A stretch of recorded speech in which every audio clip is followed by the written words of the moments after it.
នេះគឺ value ប្រេង additive សម្រាប់លាងស្បាប់លាងក្បាលប៊ីស្តុងប្រព័ន្ធក្បាលកន្លះលាងធុងប្រេងទៅយកប្រេងសម្អាតជាតិទឹកក្នុងធុងប្រេងតែម្ដងបាទសម្អាតទៅយកពីចេញពីធុងរេសវ័រទៅតោះចាក់អានេះយើងចាក់ជាមួយនឹងម៉ាស៊ុតធុងម៉ាស៊ុតបាទមកចាក់បង្ហាញបាយតិចមើល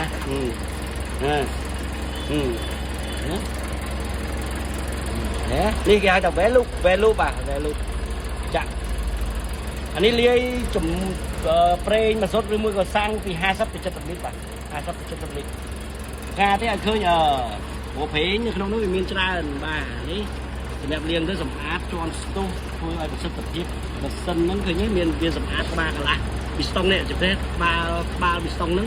ហើយនឹងសមីឲ្យវាសម្អាតអាជាតិកាបូនដែលវាឆេះហ្នឹងគឺសម្អាតអាហ្នឹងនេះឃើញទេឃើញពីស្តុងថ្មីប្រើពីទៅថ្មីអញ្ចឹងបាទឡានដល់ពីបដូរហើយគេស្ងាត់ឈឹងនេះឡាននេះនេះបណ្ដាលយណាស់ឡានហ្នឹងបាទ Mitsubishi Canter លយណាស់បាទនេះមានច្រើននេះក៏មានដែរបងប្អូនត្រូវការឡានដឹកទំនិញជើញមកមានទាំងប្រេងដូរអីមកកាផ្លេនៅហ្នឹង Japan Truck Importer បាទ